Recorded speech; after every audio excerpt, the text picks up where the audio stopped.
ओम नमो नारायणाय नमः। जय श्री हरि। हरे कृष्ण। आप सभी को आषाढ़ पूर्णिमा और गुरु पूर्णिमा की हार्दिक शुभकामनाएं।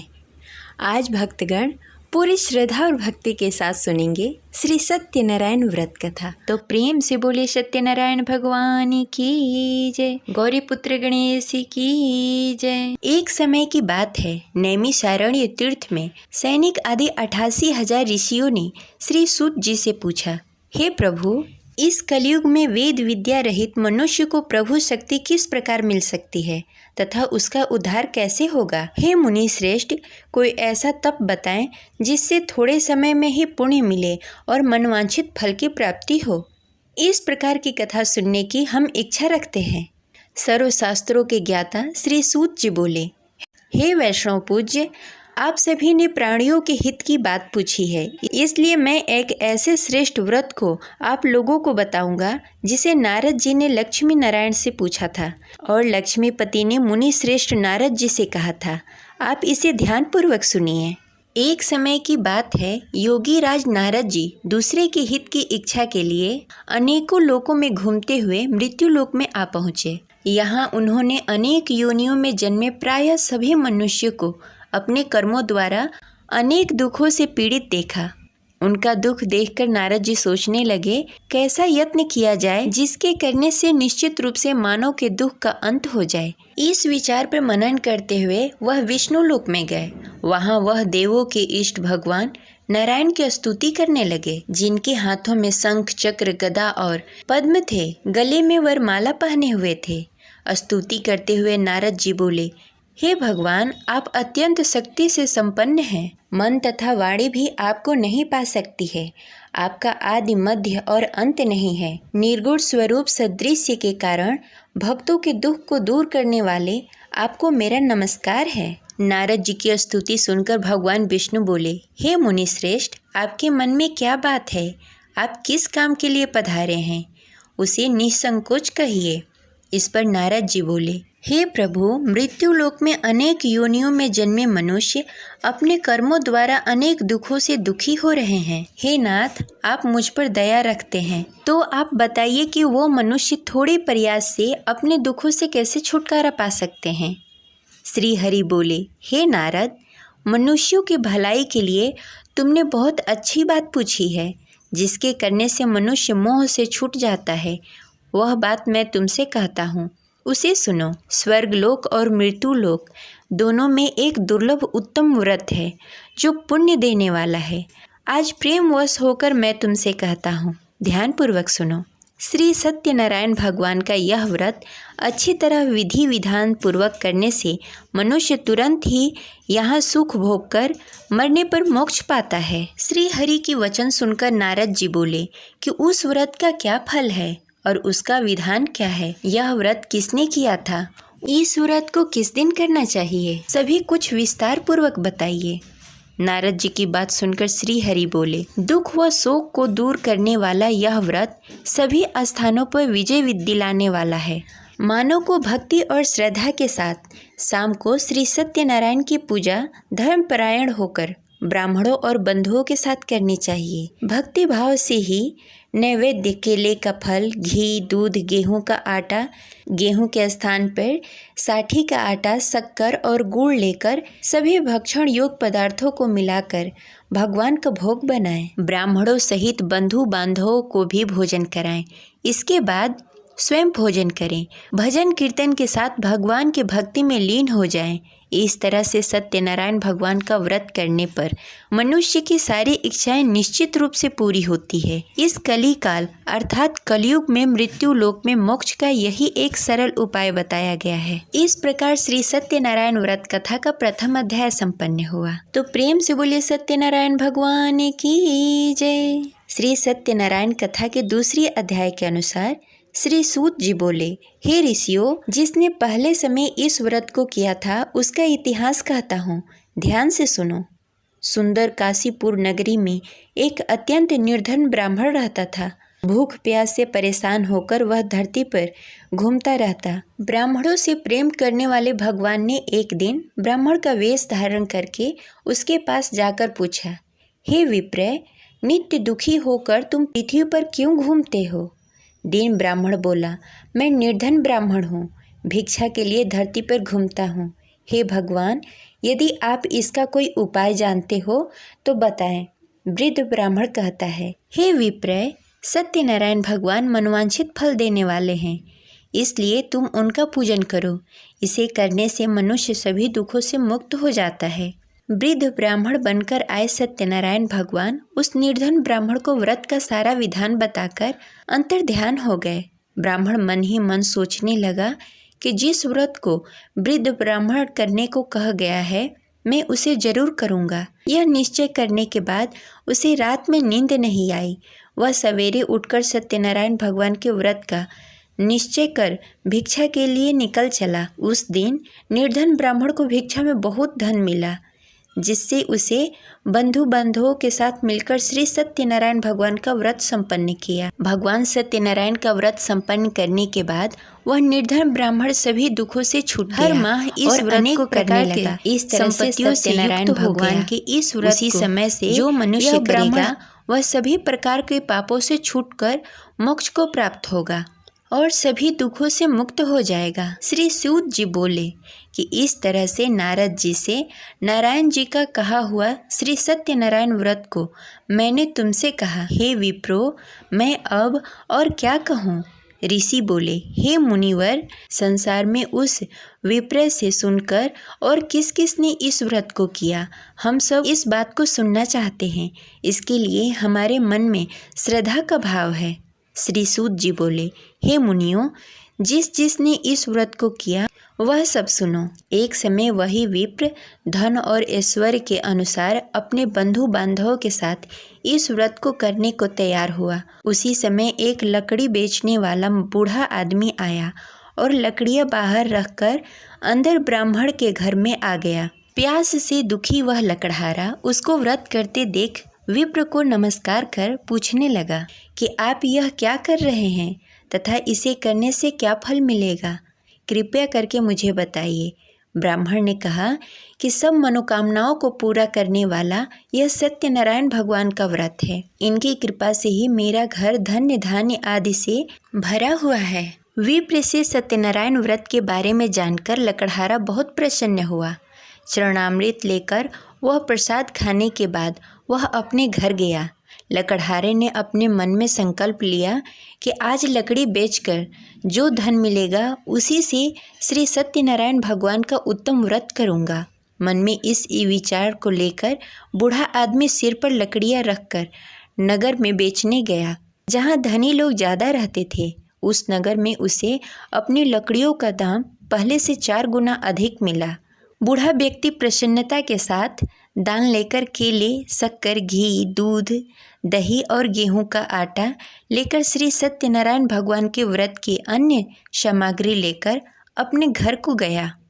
वहां उसने अपने बंधु बांधवों को बुलाकर विधि विधान से श्री सत्यनारायण भगवान का पूजन और व्रत किया। इस व्रत के प्रभाव से वह बूढ़ा लकड़हारा धन, पुत्र आदि से युक्त होकर संसार के समस्त सुख भोगकर अंतकाल में बैकुंठ धाम को चला गया। इस प्रकार श्री सत्यनारायण कथा के दूसरी अध्याय संपन्न हुई। तो प्रेम से बोली श्री सत्यनारायण भगवान की जय। सत्यनारायण व्रत कथा के तीसरी अध्याय के अनुसार श्री सूत जी बोले, हे मुनि श्रेष्ठो, अब आगे की कथा कहता हूँ। पहले समय में उल्कामुख नामक एक बुद्धिमान राजा था। वह सत्यवक्ता और जितेंद्रिय था। प्रतिदिन देव स्थान पर जाकर और निर्धनों को धन देकर उसके कष्ट दूर करता था। उसकी पत्नी कमल के समान मुख वाली तथा सती सावित्री थी। भद्रशिला नदी के तट पर दोनों ने श्री सत्यनारायण भगवान का व्रत किया। उसी समय साधु नाम का एक वैश्य आया। उसके पास व्यापार करने के लिए बहुत सारा धन भी था। राजा को व्रत करते देखकर वह विनय के साथ पूछने लगा, हे राजन, भक्ति भाव से पूर्ण होकर आप यह क्या कर रहे हैं? मैं सुनने के लिए इच्छुक हूँ, आप मुझे बताइए। राजा बोला, हे साधु, अपने बंधु बांधवों के साथ पुत्रादि आदि प्राप्ति के लिए यह महाशक्तिशाली श्री सत्यनारायण भगवान का व्रत और पूजन कर रहा हूँ। राजा के वचन सुनकर साधु आदर के साथ बोला, हे राजन, मुझे इस व्रत का सारा विधान कहिए। आपके कथानुसार मैं भी इस व्रत को करूँगा। मेरी भी संतान नहीं है और इस व्रत को करने से निश्चित रूप से मुझे संतान की प्राप्ति होगी। राजा से सारा व्रत का विधान सुनकर व्यापार से निवृत्त होकर वह अपने घर गया। साधु वैश्य ने अपने पत्नी को संतान देने वाला इस व्रत का वर्णन कहकर सुनाया और कहा कि जब मेरी संतान होगी तब मैं इस व्रत को करूँगा। साधु ने इस तरह से वचन कर अपनी पत्नी लीलावती से कही। एक दिन लीलावती पति के साथ आनंदित हो संसारिक धर्म में पवित्र होकर श्री सत्यनारायण भगवान की कृपा से गर्भवती हुई। 10वें महीने में उसके गर्भ से एक सुंदर कन्या ने जन्म लिया। दिनों दिन वह ऐसे बढ़ने लगी जैसे शुक्ल पक्ष का चंद्रमा बढ़ता है। माता पिता ने अपनी कन्या का नाम कलावती रखा। एक दिन लीलावती ने मीठे शब्दों में अपने पति को याद दिलाया कि उसने सत्यनारायण भगवान की जिस व्रत को करने का संकल्प लिया था उसे करने का समय आ गया है। आप इस व्रत को करिए। साधु बोला कि हे प्रिय, इस व्रत को मैं उसके विवाह पर करूँगा। इस प्रकार अपनी पत्नी को आश्वासन देकर वह नगर को चला गया। कलावती पिता के घर में रहकर दिनों दिन बड़ी होने लगी। साधु ने एक बार अपनी कन्या को अपने नगर की सखियों के साथ खेलते हुए देखा तो तुरंत ही दूत को बुलाया और कहा कि मेरी कन्या योग वर देखकर आओ। साधु की बात सुनकर दूत कंचन वन में पहुंचा। वहां अच्छी तरह से देख सुनकर लड़की के सुयोग वाड़िक पुत्र को ले आया। सुयोग लड़के को देखकर साधु ने बंधु बांधवों को बुलाकर अपनी पुत्री का विवाह कर दिया। लेकिन दुर्भाग्य की बात यह है कि साधु ने अभी भी श्री सत्यनारायण भगवान का व्रत नहीं किया। इस पर श्री भगवान क्रोधित हो गए और श्राप दिया कि साधु अत्यधिक दुख से मिले। अपने कार्य में कुशल साधु बनिया जमाई को लेकर समुद्र के पास स्थित होकर रत्नसारपुर नगर में गया।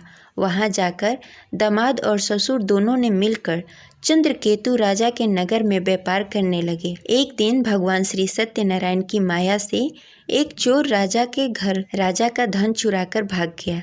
उसने राजा के सिपाहियों को अपना पीछा करते देख चुराया हुआ धन वहां रख दिया जहां साधु अपने जमाई के साथ ठहरा हुआ था। राजा के सिपाहियों ने साधु वैश्य के पास राजा का धन पड़ा देखा तो वह ससुर और जमाई दोनों को बांधकर प्रसन्नता से राजा के पास ले गए और कहा कि उन दोनों चोरों को हम पकड़ लाए हैं, आप आगे की कार्रवाई की आज्ञा दीजिए। राजा की आज्ञा से उन दोनों को कठिन कारावास में डाल दिया गया और उसका सारा धन भी उससे छीन लिया गया। श्री सत्यनारायण भगवान के श्राप से साधु की पत्नी भी बहुत दुखी हुई। घर में भी धन सारा खत्म हो गया। उसे चोर चुरा ले गए। शारीरिक तथा मानसिक पीड़ा और भूख प्यास से अति दुखी होकर अन्न की चिंता में कलावती एक ब्राह्मण के घर गई। वहां उसने श्री सत्यनारायण भगवान का व्रत होते हुए देखा। फिर कथा भी सुनी। वह प्रसाद ग्रहण कर रात को घर वापस आई। माँ ने कलावती से पूछा कि हे पुत्री, अब तक तुम कहाँ थी? तेरे मन में क्या है? कलावती ने अपनी माँ से कहा कि हे माँ, मैंने एक ब्राह्मण के घर श्री सत्यनारायण भगवान का व्रत देखा। कन्या के वचन सुनकर लीलावती भगवान के पूजन की तैयारी करने लगी। लीलावती ने परिवार और बंधुओं सहित श्री सत्यनारायण भगवान का पूजन किया और उससे वर मांगा कि मेरे पति और जमाई शीघ्र घर आ जाएं। साथ ही यह भी प्रार्थना की कि हम सबके अपराध को क्षमा कीजिए। श्री सत्यनारायण भगवान इस व्रत से संतुष्ट हो गए और राजा चंद्रकेतु के सपने में दर्शन देकर कहा कि हे राजन, तुम उन दोनों वैश्यों को छोड़ दो और तुमने जो उसका धन लिया है उसे वापस कर दो। अगर तुमने ऐसा नहीं किया तो मैं तुम्हारा धन, राज्य, संतान सभी को नष्ट कर दूंगा। राजा को यह सब कहकर भगवान अंतर्ध्यान हो गए। प्रातःकाल सभा में राजा ने अपना सारा सपना सबको सुनाया।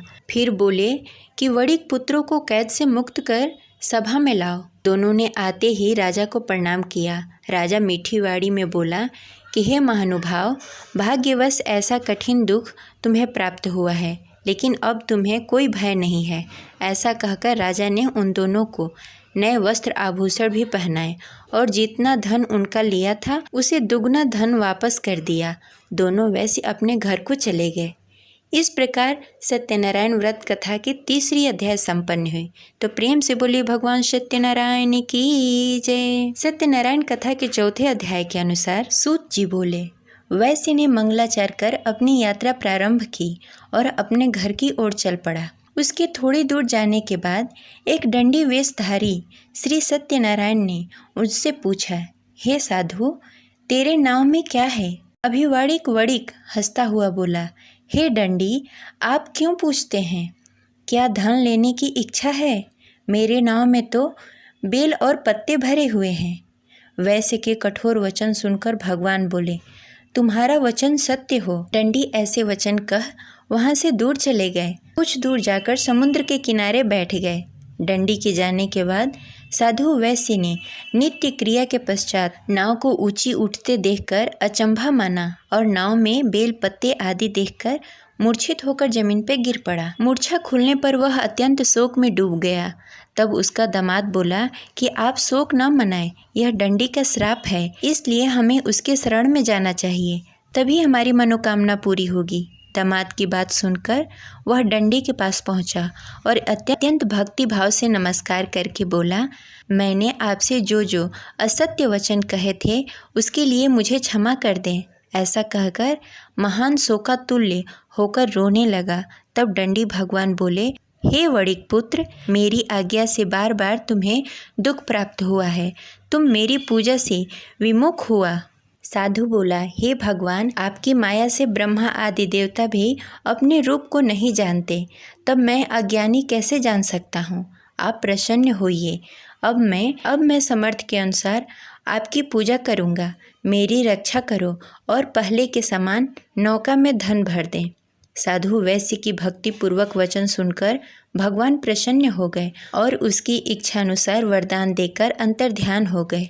ससुर दामाद जब नाव पर आए तो नाव धन से भरी हुई थी। फिर वहीं अपने अन्य साथियों के साथ सत्यनारायण भगवान का पूजन कर अपने नगर को चल दिए। जब नगर के नज़दीक पहुँचे तो दूत को घर पर खबर करने के लिए भेज दिया। दूत साधु की पत्नी को प्रणाम कर कहता है, मालिक अपने दामाद सहित नगर के निकट आ गए हैं। दूत की बात सुनकर साधु की पत्नी लीलावती ने बड़े हर्ष के साथ सत्यनारायण भगवान का पूजन कर अपनी पुत्री कलावती से कहा कि मैं अपने पति के दर्शन को जाती हूँ, तू कार्य पूर्ण कर शीघ्र आ जाना।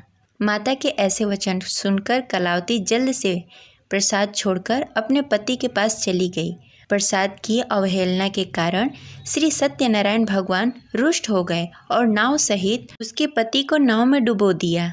कलावती अपने पति को ना पाकर रोती हुई जमीन पर गिर पड़ी। नौका को डूबा हुआ देखकर वह कन्या को रोता देख साधु दुखी होकर बोला कि हे प्रभु, मुझसे तथा मेरे परिवार से जो भूल हुई है उसे क्षमा करें।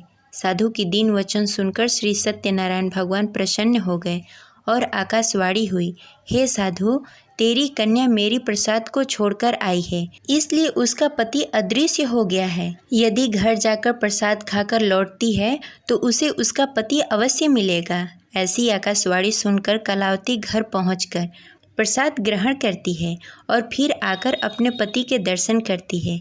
उसके बाद साधु अपने बंधु बांधवों के सहित श्री सत्यनारायण भगवान की विधि विधान से पूजा करता है तथा इस लोक से सुख भोग कर अंत में स्वर्ग को जाता है। इस प्रकार सत्यनारायण व्रत कथा की चतुर्थ अध्याय संपन्न हुई। प्रेम से बोलिए श्री सत्यनारायण भगवान की जय। श्री सत्यनारायण भगवान के पंचम अध्याय के अनुसार श्री सूत जी बोले, हे ऋषियों, मैं और भी एक कथा सुनाता हूँ, उसे ध्यान पूर्वक सुनो। प्रजा पालन में लीन तुंग ध्वज नामक एक राजा था। उसने भी भगवान का प्रसाद त्याग कर बहुत दुख सहन किया। एक बार वन में जाकर वन्य पशुओं को मारकर वह बड़ के पेड़ के नीचे आया। वहाँ उसने ग्वालों को भक्ति भाव से अपने बंधुओं के सहित सत्यनारायण भगवान का पूजन करते देखा। अभिमानवश राजा ने उन्हें देखकर भी पूजा स्थान में नहीं गया, न ही उसने भगवान को नमस्कार किया। ग्वालों ने राजा को प्रसाद दिया, लेकिन उसने वह प्रसाद नहीं खाया और प्रसाद को वहीं छोड़कर अपने नगर को चला आया। जब वह नगर में पहुंचा तो वहां सब कुछ तहस नहस हो गया था। वह शीघ्र ही समझ गया कि यह सब भगवान ने ही किया है। वह दोबारा ग्वालों के पास पहुंचा और विधि पूर्वक पूजा कर प्रसाद खाया और श्री सत्यनारायण भगवान की कृपा से सब कुछ पहले की जैसा हो गया। दीर्घकाल तक सुख भोगने के बाद मरणों उपरांत उसे स्वर्गलोक की प्राप्ति हुई। जो मनुष्य परम दुर्लभ इस व्रत को करेगा वह श्री सत्यनारायण भगवान के अनुकंपा से उसे धन्य धान्य की प्राप्ति होगी, निर्धन धनी हो जाएगा और भय मुक्त होकर जीवन जीता रहेगा। संतानहीन मनुष्य को संतान सुख मिलेगा और सारी मनोकामनाएं पूर्ण होगी। मानो अंत काल में बैकुंठ धाम को जाएगा। श्री सूत जी बोले, जिन्होंने पहले इस व्रत को किया है अब उसके दूसरे जन्म की कथा कहता हूँ। वृद्ध सतानंद ब्राह्मण ने सुदामा का जन्म लेकर मोक्ष की प्राप्ति की। लकड़हारे ने अगले जन्म में निषाद बनकर मोक्ष प्राप्त किया। उल्का मुख नामक राजा दशरथ होकर बैकुंठ को गए। साधु नाम के वैश्य ने मोर ध्वज बनकर अपने पुत्र को आरे से चीरकर मोक्ष पाया। महाराज तुंग ध्वज ने स्वयंभू होकर भगवान के भक्ति युक्त होकर कर्म का मोक्ष पाया। इस प्रकार श्री सत्यनारायण व्रत कथा 5वां अध्याय संपन्न हुई। तो प्रेम से बोले श्री सत्यनारायण भगवान की जय।